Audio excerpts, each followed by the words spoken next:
Everyone, आज की video में हम कुछ नया सीखेंगे। काप्रेकर कांस्टेंट और काप्रेकर नंबर क्या होते हैं। ये बहुत ही इंपॉर्टेंट टॉपिक है, इसमें से क्वेश्चन एग्जाम में पूछा जाएगा क्योंकि ये बिल्कुल नया है। मतलब काप्रेकर नंबर जो है वो कैसे पहचानोगे कि है या उनके कांस्टेंट क्या होते हैं। तो आज का वीडियो बहुत ही इम्पॉर्टेंट भी है और इंटरेस्टिंग होने वाला है क्योंकि आज की वीडियो में हम बहुत कुछ नया सीखने वाले हैं। मैं अंजलि शर्मा टिप्स और ट्रिक्स के साथ आपकी क्लास शुरू कर रही हूँ। सबसे पहले हम आपको बताएंगे काप्रेकर क्या है, उसके बाद बताएंगे काप्रेकर कांस्टेंट क्या होते हैं और फिर बताएंगे काप्रेकर नंबर्स क्या होते हैं और एग्जाम्पल के साथ आपको इसको बताएंगे ताकि अगर आप इसमें से क्वेश्चन अगर एग्जाम में आए तो आप 100% करेक्ट कर पाए। तो चलिए वीडियो स्टार्ट करते हैं। सबसे पहले आप ये देख लीजिए कि काप्रेकर ये क्या चीज है। सबसे पहले तो कांस्टेंट तो हम बाद में बताएंगे, सबसे पहले इनको समझिए। ये एक मैथमेटिशियन है यानी गणितज्ञ हैं, भारतीय इंडियन मैथमेटिशियन, ठीक है, भारतीय गणितज्ञ हैं जिनका नाम है D.R. काप्रेकर। ठीक, इनका जो पूरा नाम है D फॉर दत्तात्रेय,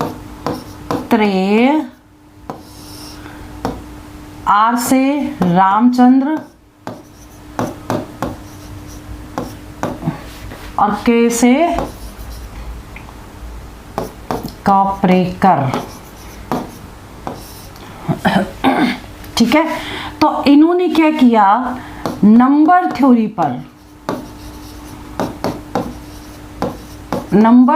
पर इन्होंने काम किया और कुछ इंटरेस्टिंग और मैजिशियन टाइप के नंबर्स निकाले। ठीक है, ताकि आपको ये लगे कि इसको सॉल्व करने के बाद बार बार सेम डिजिट आ रही है या कुछ ऐसा पर्टिकुलर डिजिट आ रही है। तो ये क्या है, एक तरह से उन्होंने मैजिक की तरह इंटरेस्ट जगाने के लिए बच्चों के लिए मैथ्स में काम किया ताकि उनकी रुचि बढ़े। ठीक है, तो अभी हम आपको बता रहे हैं कि काप्रेकर कांस्टेंट क्या होते हैं। ठीक, अब काप्रेकर कांस्टेंट जो होता है, जैसे नंबर 1 हमने पॉइंट लिया 4 डिजिट के लिए, कोई भी 4 डिजिट्स जो सेम नंबर ना हो, जैसे कि 111 ना हो या 222 नंबर ना हो, मतलब नंबर सेम नहीं हो सकते, अलग अलग नंबर ले सकते हैं। तो ठीक है, जैसे हमने मान लिया कोई भी 4 डिजिट का नंबर लिया, उसको फिर हमने पहले लिखा डिसेंडिंग ऑर्डर में, फिर लिखा असेंडिंग ऑर्डर में, फिर उसका डिफरेंस लिया और बार बार इस प्रोसेस को किया गया। तो 4 डिजिट में लास्ट में आपका जो नंबर आएगा वो आएगा 6174। हमेशा 4 डिजिट के लिए यही नंबर आएगा। ठीक है, तो ये एक तरह का मैजिक था कि कोई भी नंबर लिया जाए जो सेम डिजिट ना हो और उनको डिसेंडिंग ऑर्डर में अरेंज करेंगे, फिर असेंडिंग में करेंगे, फिर डिफरेंस लेंगे और बार बार अगर इस प्रोसेस को किया जाएगा तो फिर लास्ट में जो आएगा वो 6174 आएगा। तो ये हो गया आपका काप्रेकर कांस्टेंट, हर बार यही नंबर आएगा। ठीक, और ऐसे ही अगर डिजिट 3 हैं, 3 डिजिट्स के लिए कोई भी 3 डिजिट ली जाए जो सेम ना हो तो उसको भी बार बार जब पहले डिसेंडिंग में अरेंज करेंगे, फिर असेंडिंग में करेंगे, फिर डिफरेंस निकालेंगे और फिर उनको बार बार अगर सॉल्व करेंगे तो उसमें आपका आएगा 495 भी आपका काप्रेकर कांस्टेंट होगा।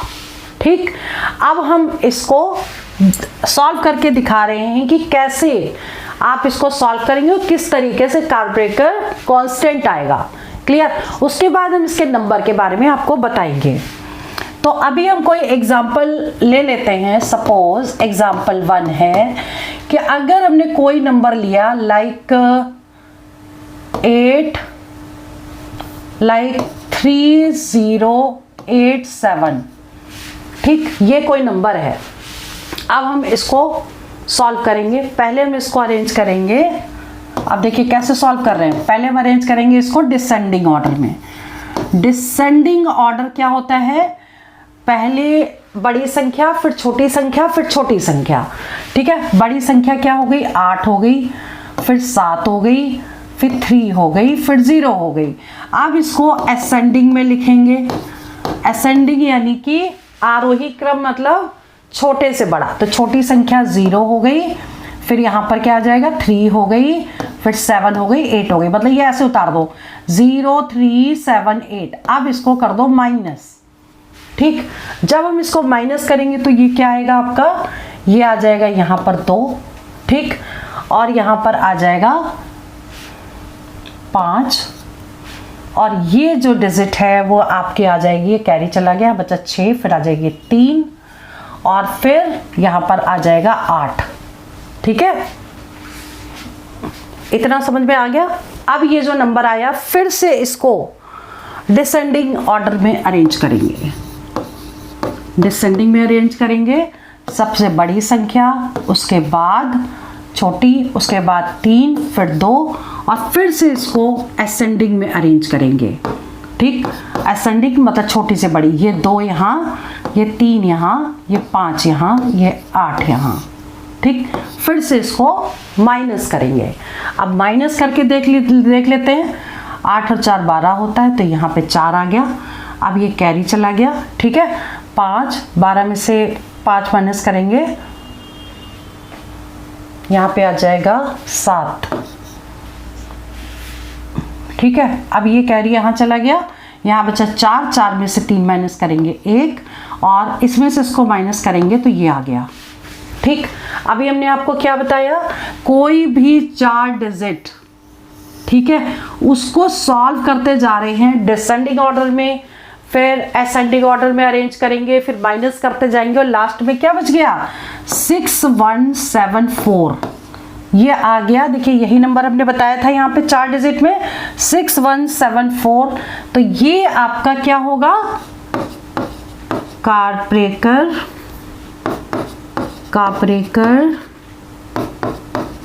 कांस्टेंट,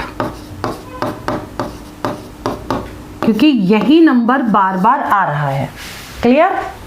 इसको दूसरे एग्जाम्पल से भी हम समझ लें। दूसरा एग्जाम्पल देख लीजिए। मान लीजिए हमने यहाँ लिख दिया 7098। अब हम इसको सॉल्व करते हैं। एग्जाम्पल को सॉल्व करें, पहले हम लिख दें इसको डिसेंडिंग ऑर्डर में। तो सबसे बड़ी संख्या, फिर 8, फिर 7, फिर 0। उसके बाद असेंडिंग ऑर्डर में करें तो 0 यहाँ आ जाएगा, 7 ये आ जाएगा, 8 ये आ जाएगा, 9 ये आ जाएगा। मतलब ये डिजिट यहाँ ऐसे हमने इसको अरेंज कर लिया।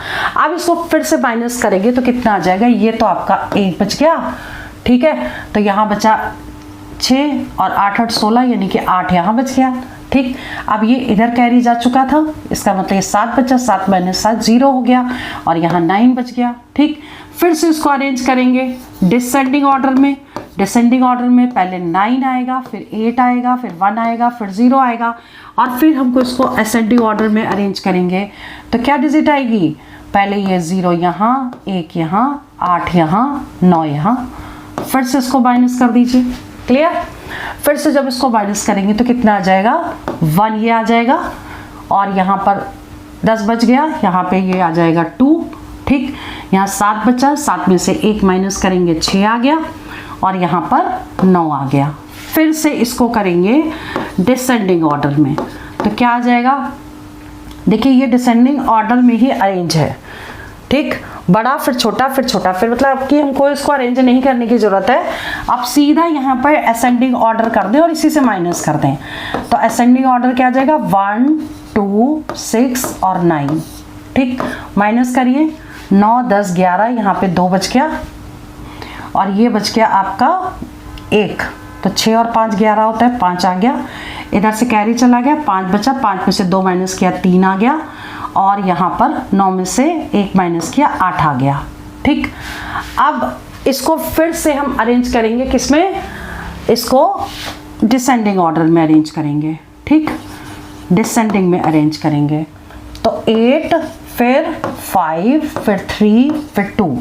अब असेंडिंग में अरेंज करेंगे, कितना आ जाएगा यहाँ पे 2 3 5 8, करो माइनस इसको, ये कितना हो गया 8 और 4 होता है 12, ठीक, और 5 6 7 8 9 10 11, ठीक है 12 7 आ गया, ठीक। अब ये इधर कैरी चला गया, यहाँ बचा 4 में से गया 1 और इसमें से ये आ गया, देखिए यहाँ पर भी आ गया 6174। ये देखिए पीछे 6174 क्या है आपका, यही देखिए सेम डिजिट आ गई, इसका मतलब ये हो गया आपका काप्रेकर कांस्टेंट। क्लियर, ये चीज समझ में आ गई। तो आपको अच्छे से क्लियर हो गया कि 4 डिजिट में जो काप्रेकर कांस्टेंट है वो हमेशा ऐसे ही सॉल्व करके आप निकाल सकते हैं। तो 6174 एक कांस्टेंट हो गया 4 डिजिट के लिए। अब बात करते हैं 3 डिजिट्स के लिए। 3 डिजिट्स के लिए जो कांस्टेंट है वो क्या होगा, हमने आपको बताया 3 डिजिट के लिए 495 आएगा। आप कोई भी एग्जाम्पल ले लें जिसमें आपकी 3 डिजिट हो, जो सेम नंबर ना हो, ठीक। तो अगर हमने यहाँ एग्जाम्पल ले लिया, मान लो 504 ले लिया सपोज। अब हम इसको पहले लिखेंगे डिसेंडिंग ऑर्डर में, ठीक, डिसेंडिंग में 540, फिर हम लिखेंगे इसको असेंडिंग ऑर्डर में, फिर असेंडिंग ऑर्डर में क्या आएगा 045, ठीक। अब हम इसको कर देंगे माइनस करिए, ये आ गया 5, ठीक, ये आ गया 9 और ये आ गया 4, 495 आ गया। कोई भी एग्जाम्पल हम ले सकते हैं, ये एग्जाम्पल 1 ले लिया, अब सपोज एग्जाम्पल 2 ले लें, एग्जाम्पल 2 जिसमें हम ले सकते हैं एग्जाम्पल में 8 7 6 सपोज ले लिया, ठीक है। अब इसे सॉल्व करते हैं। तो कैसे लिखोगे आप, पहले डिसेंडिंग ऑर्डर, तो ये डिसेंडिंग ऑर्डर में ही है 8 7 6, ठीक। अब असेंडिंग ऑर्डर में ले लो आप, असेंडिंग में क्या होगा 6 7 8, माइनस करिए इसको, माइनस करेंगे तो ये आ जाएगा 8, ये आ जाएगा 9 और ये कैरी चला गया, 7 में से 6 माइनस किया 1 आ गया। अब फिर से इसको हम क्या करेंगे, डिसेंडिंग में लिखेंगे, तो ये आ जाएगा आपका 8 9 8 1 और असेंडिंग आ जाएगा आपका क्या आएगा 1 8 और 9। अब करिए माइनस इसको, फिर से इसको माइनस कर लेते हैं, तो कितना आएगा, यहाँ पे 2 आ गया, फिर यहाँ 9 आ गया और फिर जब इस साइड कैरी चला गया, ठीक, तो आपके यहाँ 8 डिजिट हो गया, 8 में से 1 माइनस करेंगे 7 आ गया, ठीक। और फिर से इसको सॉल्व करेंगे, फिर से लिखेंगे डिसेंडिंग ऑर्डर में 972 और असेंडिंग में लिखेंगे 279, ठीक, और इसको माइनस कर देंगे तो कितना आ जाएगा 9 10 11, यानी 3 यहाँ बच गया, इधर कैरी चला गया यानी कि यहाँ पे बच गया 9 और फिर इस साइड कैरी गया, यहाँ बचा 8 में से गया 6। फिर से लिखो डिसेंडिंग में, तो कितना आ जाएगा 9 6 3 और असेंडिंग में 3 और 6 और 9। अब देखो माइनस करो इसे, ये आ जाएगा आपका 4 और ये आपका आ जाएगा 9 और ये कितना आएगा इसके बाद 6। अब इधर कैरी चला गया तो यहाँ 5 बचा, ये 294 आ गया, ठीक। अब फिर से इसको क्या लिखेंगे, डिसेंडिंग ऑर्डर में 942 और असेंडिंग में लिखेंगे 249, ठीक। करिए माइनस 9 और ये आ गया 3 और ये आ गई वैल्यू 9 और ये कितनी आ जाएगी, ऐसे मतलब आप बार बार इसको करते रहेंगे, हम करके आपको दिखा रहे हैं, ठीक है। तो ये डिजिट आ गई आपकी, इधर कैरी चला गया और ये बच गया 8, 8 में से 2 माइनस करेंगे आ गया 6, 693 आ गया। अब इसको आप यहाँ लेके सॉल्व करो, देखो फिर से करो डिसेंडिंग ऑर्डर, 693 आ गया, ठीक।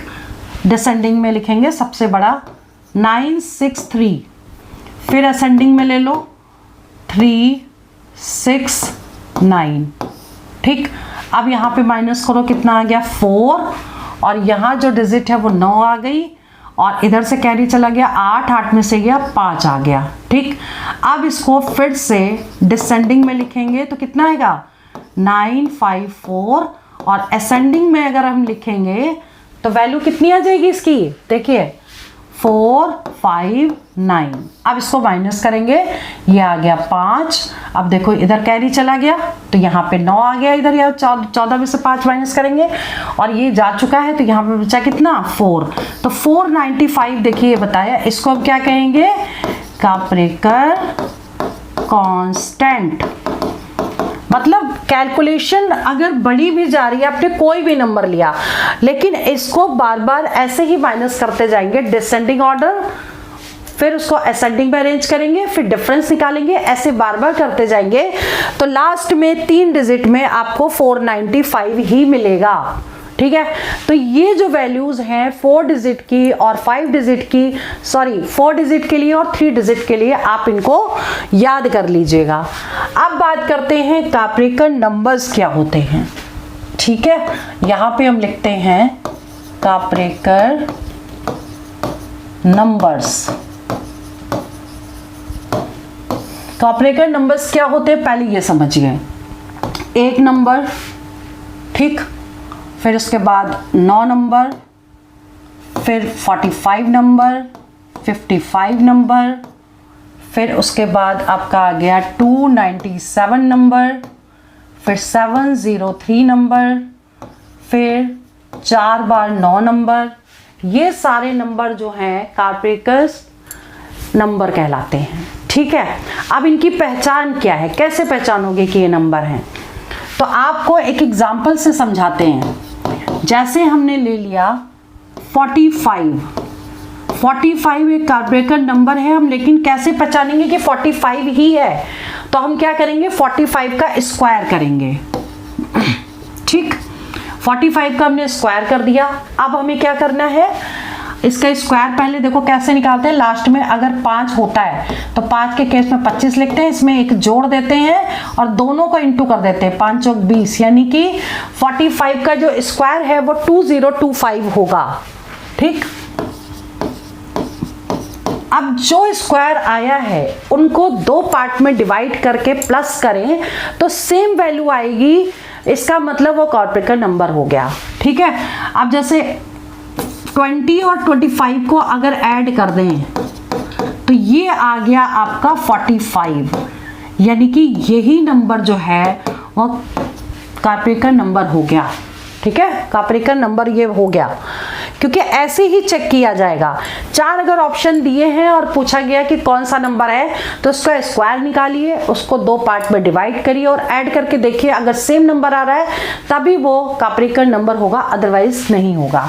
अब ऐसी ही बात कर लेते हैं, जैसे हम करें, ये तो एग्जांपल फर्स्ट ले लिया हमने।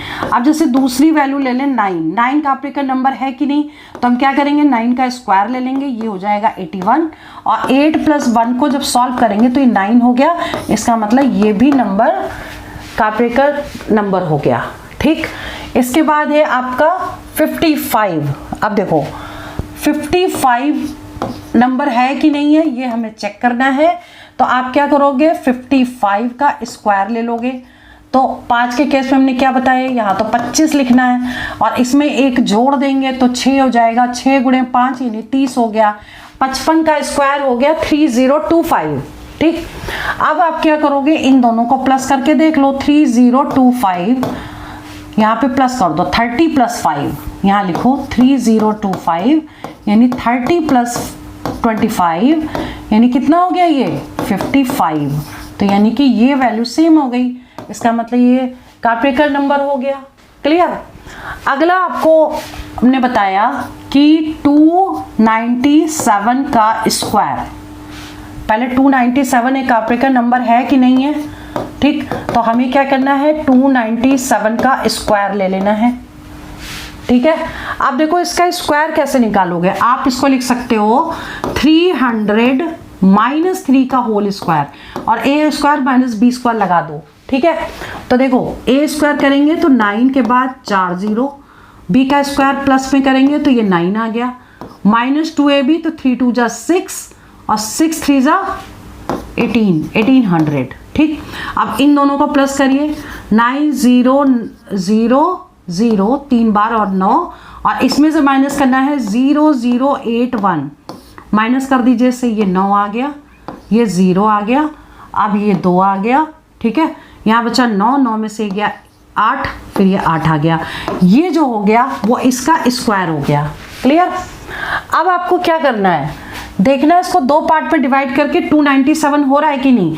अब देखो 209 में अगर 88 को हम जोड़ दें तो कितना हो जाएगा, 297 हो जाएगा।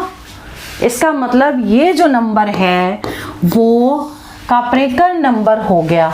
ठीक है, क्लियर? और देख लेते हैं, चेक कर लेते हैं। देखो कि नेक्स्ट क्वेश्चन अगर आप एग्जांपल ले लो कि 703, ये एक कापरेकर नंबर है कि नहीं है, ये हमें देखना है। ठीक, 703 एक कापरेकर नंबर है या नहीं है, चेक करते हैं। इसका स्क्वायर ले लें, 703 का होल स्क्वायर निकालें। ठीक, अब इसका स्क्वायर निकालने का ट्रिक क्या है, 703 का जिसमें लास्ट में 0 हो, कोई भी 3 डिजिट जिसमें लास्ट में 0 हो, उसका होल स्क्वायर निकालने की ट्रिक है 3 का स्क्वायर ले लो, 3 3 जा 9, यानी 2 डिजिट लेनी है।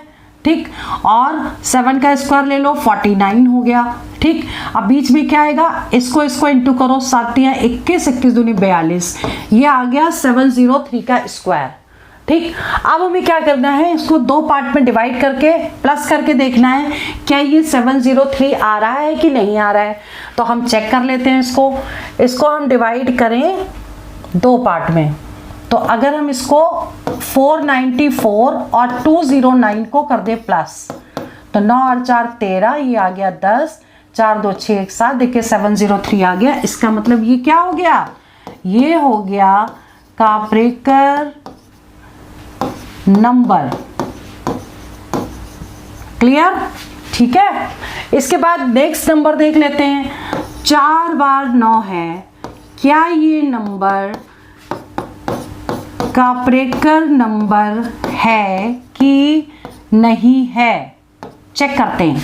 इसका स्क्वायर निकालिए, 4 टाइम्स 9 का होल स्क्वायर। अब देखिए 9 की सीरीज का स्क्वायर निकालने के लिए जो ट्रिक है वो क्या है, 4 बार 9 है तो इससे कम 9 लिखेंगे, यानी 3 बार 9 लिख देंगे। ठीक, और एक डैश लगाएंगे तो जितने 9 लिखे उतने ही 0 लगा देंगे, और एक डैश और लगा देंगे। ठीक, और 9 का स्क्वायर होता है 81, तो 8 यहाँ लिख देंगे, 1 यहाँ लिख देंगे। ये तो हो गया 4 टाइम्स 9 के स्क्वायर, ये हो गया। ठीक, अब हमें कैसे चेक करना है, इसको दो पार्ट में ब्रेक करें और दोनों को प्लस करने के बाद अगर ये नंबर आ रहा है तो कापरेकर नंबर होगा। क्लियर? तो अब हम इसको ऐसे चेक कर लेते हैं। ये अब हमारी डिजिट हो गई ये। ठीक, 9998 में 0001 को जोड़ दिया जाए तो ये 4 बार 9 आ गया। ठीक, यानी कि ये संख्या जो है वो क्या हो गई, कापरेकर नंबर हो गया। क्लियर? तो अब मैं समझ वाला है, और इसमें से क्वेश्चन एग्जाम में पूछे गए हैं, एसएससी के सीजीएल में भी आए हैं, सीएचएसएल में भी हैं, और अब आरआरबी में भी पूछे जाएंगे। ये वीडियो बहुत ही इम्पॉर्टेंट भी है और इंटरेस्टिंग होने वाला है, क्योंकि आज की वीडियो में हम कुछ नया सीखेंगे। ये है पॉलीगोनल नंबर्स के बारे में। पॉलीगोनल नंबर्स में आपके क्वेश्चन कैसे आते हैं, जैसे पूछ लेते हैं कि ऑप्शंस दे दिए हैं ABCD और पूछा गया है कि इनमें से कौन सा नंबर ट्रायंगुलर नंबर नहीं है या हेक्सागोनल नंबर नहीं है, तो इसको निकालने के लिए आपको ये ट्रिक सीखनी पड़ेगी और ये भी समझना पड़ेगा कि पॉलीगोनल नंबर्स क्या होते हैं।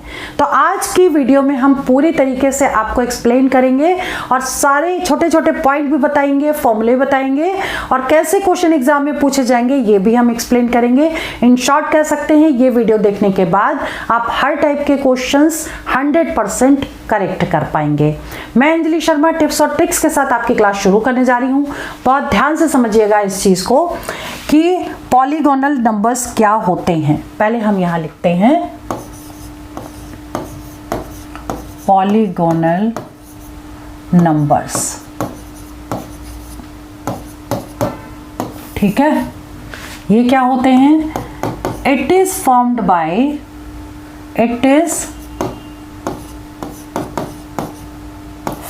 Bye dots. डॉट्स से फॉर्म होते हैं एंड कैसे अरेंज होते हैं? अरेंज्ड इन शेप में अरेंज होते हैं। ठीक है, लाइक कौन कौन सी शेप? ट्रायंगल, स्क्वायर, और ट्रायंगल हो गया, स्क्वायर हो गया, और पेंटागन, हेक्सागन। ठीक है, हेक्सागन, और आगे भी ऑक्टागन, पेंटागन, मतलब जितने भी हैं ये सारे डॉट के फॉर्म में होते हैं। ट्रायंगुलर नंबर जैसे कि ये 3 मिला के एक ट्रायंगल बन जाएगा, 3 डॉट को मिला के, तो 3 एक ट्रायंगुलर नंबर होगा। ये भी हम आपको पूरा भी एक्सप्लेन करेंगे एक एक करके। पहले आप इस डेफिनेशन को समझ लीजिए कि पॉलीगोनल नंबर्स क्या होते हैं। It is formed by dots and arranged in shapes like triangle, square, pentagon और हेक्सागन, ऑक्टागन। ये सारे नंबर आगे भी चले जाएंगे। ठीक है, इसका हम जनरल फॉर्मूला एक आपको बता देते हैं, वो आपको याद करना है। फॉर्मूला क्या है कि P N K is equal to K upon 2 bracket N minus 2 into K minus N minus 4। ठीक है, ये फॉर्मूला आपको याद करना है। ठीक है, जहां पर n क्या है? वेयर n क्या है? Number of sides. Number of sides, अगर ट्रायंगल है तो 3 साइड, स्क्वायर है तो 4 साइड, पेंटागन है तो 5 साइड, इस तरीके से। ठीक है, और k क्या है? Number of terms. टर्म्स मतलब फर्स्ट नंबर या first term, second term, third term, fourth term, या पहला नंबर, दूसरा नंबर, तीसरा नंबर, चौथा नंबर। ठीक है, तो ये हो गया के आपका। ठीक, ये चीज अगर आप याद कर लेते हैं, अब आपका क्वेश्चन इजी हो जाता है। अब हम शुरू कर रहे हैं ट्रायंगुलर नंबर। ठीक, अब देखिए यहां पर हम आए और यहां हमने लिखा ट्रायंगुलर नंबर। अब देखो ट्रायंगुलर नंबर्स, अब हम फिर से वही फॉर्मूला लिखेंगे जो हमने पीछे लिखा है। PNK that is equal to K/2 bracket N minus 2 K minus N minus 4। देखिए हमने जो पीछे फॉर्मूला लिखा हमने वही उतार लिया। ठीक, अब देखो यहाँ पे क्योंकि ट्रायंगुलर है यानी कि n इज इक्वल टू कितना हो जाएगा? 3 हो जाएगा। ट्रायंगल में 3 साइड होते हैं। ठीक है, तो हम n की वैल्यू यहाँ 3 पुट कर दें, तो P3K is equal to K/2 और यहाँ रखेंगे 3 माइनस 2 और इंटू K माइनस 3 माइनस, यहाँ पे n तो n ही रहेगा ना, एक सेकेंड, n की वैल्यू हम 3 पुट कर रहे हैं तो 3 माइनस 4 हो जाएगा। बिल्कुल सही है। ठीक, अब इसे हम सॉल्व कर देंगे। K/2 ये हो जाएगा K और ये -1 होगा तो ये +1 आ जाएगा। अब यानी कि आपका फॉर्मूला क्या बन गया ट्रायंगल के लिए, ट्रायंगुलर पॉइंट के लिए, ट्रायंगुलर नंबर्स के लिए P3K इज इक्वल टू ये ट्रायंगल के लिए आप फॉर्मूला ये याद कर लीजिए। और नहीं याद कर सकते हैं तो आप जनरल फॉर्मूला याद करिए। अगर ट्रायंगुलर है तो n is equal to 3 put करने के बाद जो भी आएगा वो फॉर्मूला हो जाएगा किसके लिए? ट्रायंगुलर नंबर्स के लिए। ठीक, अब हम फर्स्ट नंबर कैसे निकालेंगे? k is equal to 1 put करेंगे, k is equal to 1 put करेंगे। ठीक है, तो P31 इज इक्वल टू 1/2, 1 + 1, 2 से 2 कट गया, 1 आ गया, यानी कि फर्स्ट नंबर जो है ट्रायंगुलर वो 1 हो गया। ठीक, दूसरा नंबर निकालने के लिए k is equal to 2 put करेंगे, तो p 32 इज इक्वल टू 1/2 और यहाँ क्या लिखेंगे 2 + 1। ठीक, तो अब ये कितना हो जाएगा, 1 मिनट, k/2 है ना तो 2/2 आएगा, दोनों कट गए यानी कि 3 आ गया ट्रायंगुलर नंबर। 3 डॉट्स से मिलकर एक ट्रायंगल बनेगा। ठीक, आगे आ जाइए, k इज इक्वल टू अगर हम 3 पुट करते तो p 3 हो जाता और हम इसी में पुट कर रहे हैं k3, तो 3/2 ब्रैकेट 3 + 1 ये हो जाएगा 4 और 4 से इसको कट करेंगे तो 2 आ जाएगा, यानी कि 6 भी ट्रायंगुलर नंबर हो गया। ठीक है, फिर k इज इक्वल टू अगर हम 4 पुट करेंगे तो p 3 4 इज इक्वल टू कितना आ जाएगा 4/2 ब्रैकेट 4 + 1। ठीक, ये कट गया, ये हो गया 5 × 2 यानी कि 10 ट्रायंगुलर नंबर है। तो नंबर कौन से हो गए 1 3 6 10 और आगे भी आप निकाल सकते हैं k की वैल्यू आगे पुट करके 5 पुट करिए, 6 पुट करिए, 7 पुट करिए, इस तरीके से निकाली जा सकती है। ठीक है, क्वेश्चन जो एसएससी में पूछा गया था वो क्वेश्चन कुछ ऐसा था कि कौन सा ट्रायंगुलर नंबर नहीं है और ऐसे ही 4 ऑप्शन दिए थे और एक ऑप्शन इसमें 15 कर दिया था। ठीक है, तो वो आप जैसे अब हम बता ही देते हैं आपको, जैसे मान लो पूछा गया है which number is not triangular number,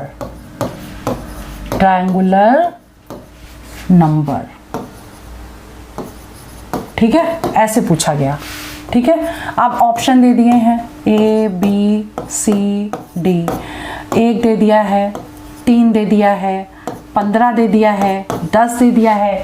अब इसमें से आपको टिक करना था। ठीक है, तो आप पीछे जब आप निकाल के आए हो तो 1 3 6 10 ये सब तो आ ही रहे हैं। ठीक है, तो इधर देखिए ये 1 3 10 तक तो है, 15 नहीं है, तो ये सी ऑप्शन करेक्ट हो जाएगा।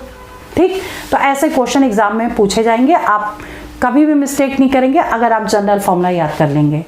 ठीक है, अब हम बात करते हैं नेक्स्ट उसकी कि हमने अभी आपको बताया ट्रायंगुलर नंबर्स क्या हैं, अब हम आपको बता रहे हैं स्क्वायर नंबर्स भी आ सकता है, स्क्वायर नंबर्स।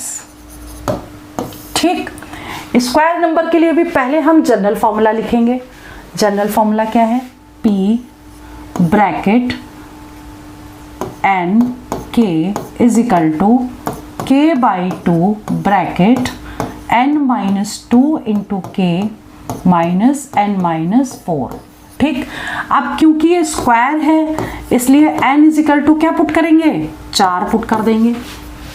ठीक है, अब n 4 अगर पुट करेंगे तो क्या बनेगा p 4k is equal to k/2 4 minus n की वैल्यू 4 पुट कर रहे हैं। ठीक है, k को एज इट इज रहने देते हैं, तो 4 - 2k माइनस 4 - 4। ठीक है, अब देखो ये तो हो गया 0 और ये कितना होगा k/2, ये इसमें से इसको माइनस करेंगे तो इंटू 2k आ गया। अब देखो k से k कट गया यानी k स्क्वायर आ गया।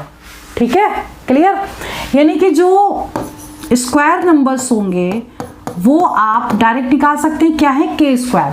आप k की वैल्यू 1 पुट करिए, 2 पुट करिए, 3 पुट करिए, ये सारे स्क्वायर नंबर्स आ जाएंगे। ठीक है, तो अभी हम k इज इक्वल टू अगर 1 पुट करेंगे तो फर्स्ट नंबर आ जाएगा क्या 1, अगर क्योंकि 1 का स्क्वायर 1। ठीक है, लो जी, k का वैल्यू अगर 2 पुट करेंगे तो 4, अब यहाँ पर k की वैल्यू 1 पुट की थी, 4 2 तो कितना होगा 2 का स्क्वायर यानी 4 हो जाएगा। फिर k इज इक्वल टू अगर हम 3 पुट करेंगे तो 4 और 3। ठीक है, तो 3 का स्क्वायर यानी 9 हो जाएगा। तो ऐसे ही k इज इक्वल टू अगर 4 पुट करेंगे तो p 4 4 यानी कि 4 का स्क्वायर यानी 16 हो गया। तो इस तरीके से आप स्क्वायर नंबर्स निकाल सकते हैं, क्वेश्चन ऑप्शन में पूछ सकते हैं। तो आप क्या हो गया नंबर्स 1 4 9 16 और आगे 25 होगा और आगे स्क्वायर करते चले जाइए। तो ये सारे जो नंबर्स हैं ये स्क्वायर नंबर्स हो गए। क्लियर। ठीक है, मतलब इतने नंबर को मिला के एक क्वाड्रिलेटरल बनेगा, जैसे 1 2 3 4, अब ये मिला के ये डॉट हो गए 4 डॉट मिलके एक क्वाड्रिलेटरल बन गया। ठीक है, तो इसी तरीके से आप कर सकते हो। 9 से बनेगा, एक एक बीच में डॉट और रख देना, एक एक रखना बीच में, तो वो सारे हम बना सकते हैं। तो ये हमारे स्क्वायर नंबर्स हो गए। ठीक है, अब हम आपको बता रहे हैं पेंटागोनल नंबर्स। पेंटागोनल नंबर्स क्या होंगे? पहले हम जनरल फॉर्मूला लिखेंगे। जनरल फॉर्मूला है आपका PN(k) that is equal to k/2 bracket n-2 into k minus n-4 bracket close. ठीक, अब क्योंकि ये पेंटागोनल है तो n is equal to 5 put करेंगे। ठीक, क्योंकि 5 साइड होता है पेंटागन में, तो n इज इक्वल टू जब 5 इसमें पुट कर देंगे तो ये आ जाएगा P5k that is equal to k/2 bracket 5 - 2 into k minus 5 - 4। ठीक, अब इसे कर देंगे solve, k/2 bracket 3k minus, अब देखो ये हो जाएगा 1। ठीक, तो ये आपका बन गया फॉर्मूला किसके लिए? पेंटागोनल के लिए। आप k इज इक्वल टू 1 2 3 4 ऐसे वैल्यू पुट करेंगे, इससे हम अपने टर्म्स निकाल सकते हैं कि कितने कौन कौन से नंबर्स होंगे पेंटागोनल नंबर्स। ठीक है, ये बन गया। अब आप k की वैल्यू रखिए 1। ठीक, तो क्या आ जाएगा? P51 that is equal to k1 put कर रहे हैं 1/2 3 इंटू 1 माइनस 1 कितना आ जाएगा? ये आ जाएगा 1/2 3 - 1, ये 3 हो गया -1 यानी कि 2 आ गया, ये कट गया, पहला नंबर 1। दूसरा k इज इक्वल टू अगर हम 2 पुट करते तो P फिर 5 और 2 लेते k की जगह। ठीक है, तो ये कितना होता? k/2 का मतलब 2/2 ब्रैकेट यहाँ पर पुट कर रहे हैं, इसी फॉर्मूले में जो भी कर रहे हैं इसमें पुट कर रहे हैं। ठीक है, तो 3 इंटू 2 माइनस 1, तो कितना हो जाएगा? ये 2 से 2 कट गया, 3 दूनी 6, 6 में से 1 माइनस किया 5 आ गया। ठीक है, क्लियर। अगला पॉइंट क्या आएगा? नंबर जो होगा k is equal to 3 put करेंगे तो P53 that is equal to k की वैल्यू 3 इसमें पुट कर रहे हैं तो 3/2 ब्रैकेट 3 इंटू 3 माइनस 1। ठीक, तो देखो ये 9 हो गया, 3 गुणे 3 9, 3 3 9, 9 में से 1 गया 8, तो 3/2 गुणे 8, 2 से कट किया 4 3 12, अगला जो नंबर है वो 12 हो गया, 1 5 12। ऐसे k इज इक्वल टू अगर हम 4 पुट करते तो P5 4 हो जाता और हम इसमें पुट करेंगे 4 तो 4/2 ब्रैकेट 3 इंटू 4 माइनस 1, ये पॉइंट नहीं है ये इंटू है। ठीक है, तो अभी ये क्या हो जाएगा? ये तो कट गया आपका, 2 आ गया 2 और ये क्या आ गया 4 के 12 में से 1 माइनस करेंगे 11, तो अगला जो नंबर होगा वो 22 होगा। तो जब ये वाले नंबर्स हो गए पेंटागोनल नंबर्स क्या होंगे? 1 5 12 22, इस तरीके से आप आगे तक निकाल सकते हैं। ये हो गए आपके पेंटागोनल नंबर। क्वेश्चन पूछा जा सकता है कि कौन सा पेंटागोनल नंबर नहीं है, तो ऐसे ही ऑप्शन दिए होंगे, इस तरीके से आप निकाल लीजिएगा क्योंकि जनरल फॉर्मूला आपको याद करने की जरूरत है। ठीक है, अगला देख लीजिए हेक्सागोनल। ठीक, हेक्सागोनल नंबर्स। हेक्सागोनल नंबर्स में कितने साइड होंगे? हेक्सागोन में 6 साइड, तो n is equal to 6 put करेंगे। पहले जनरल फॉर्मूला लगा देते हैं। जनरल फॉर्मूला हो गया P bracket NK that is equal to k/2 bracket n-2 into k minus n-4, ये हो गया जनरल फॉर्मूला।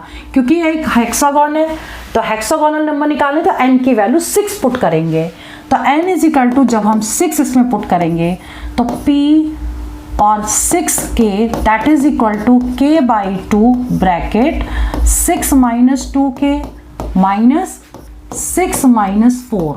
ठीक है, कर दीजिए सॉल्व, k/2 ब्रैकेट ये आ गया 4k और ये आ गया आपका -2। अब 2 कॉमन लेके हम कट कर सकते हैं इसको। ठीक, तो 2 इसमें से अगर हम कॉमन ले लेंगे तो ये, और 2 से 2 कट कर देंगे तो बचेगा क्या, k बच गया, और यहाँ से 2 कॉमन लिया तो 2k माइनस 1 ये बच गया p6k।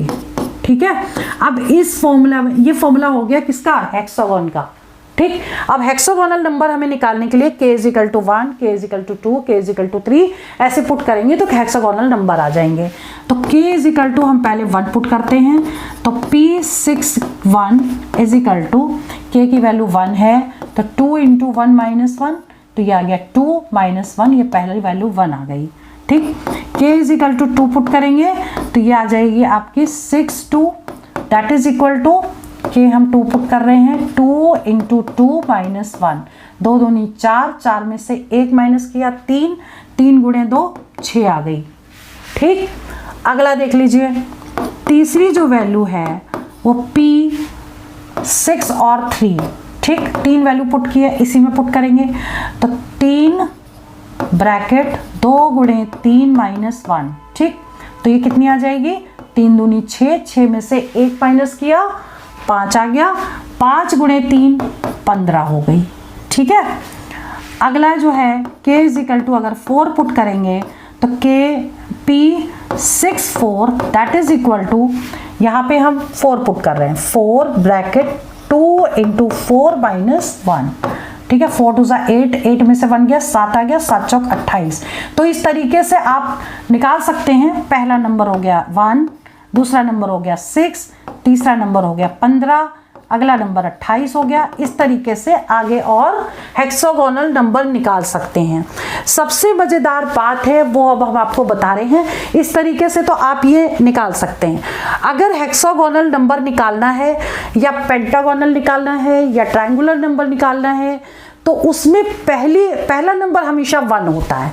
देख लीजिए, पहला नंबर इसमें भी 1 आया है, और दूसरा नंबर जो होगा वो क्या होगा, अगर हेक्सागोनल है तो 6 होगा। ठीक, और उसमें भी अगर पेंटागोनल है तो दूसरा नंबर 5 होगा, ट्रायंगुलर नंबर है तो दूसरा नंबर 3 होगा, और बाकी नंबर आगे चेंज होंगे। उसके लिए फॉर्मूला ये निकाल लेते हैं और वैल्यू पुट करते चले जाते हैं, आगे हम इस तरीके से पूरा सॉल्व कर सकते हैं। तो अब मैं ये उम्मीद करती हूँ कि आपको पॉलीगोनल नंबर अच्छे से क्लियर हो गया होगा। फिर भी अगर कोई डाउट आता है तो वीडियो में कमेंट जरूर करें, हम इसमें आपको और एग्जाम्पल्स लेके और जो क्वेश्चन पूछे गए हैं वो सारे लेके अच्छे से और एक्सप्लेन कर देंगे और ज़्यादा एग्जाम्पल्स के साथ। तो आज की वीडियो में आपने बहुत ही इंटरेस्टिंग और बहुत ही इम्पॉर्टेंट ट्रिक सीखी है, इसको जरूर रिवीजन प्रैक्टिस करिएगा। और आज की वीडियो में यहीं ओवर करती हूँ। All the best for exam, for selection. जय हिंद, जय भारत।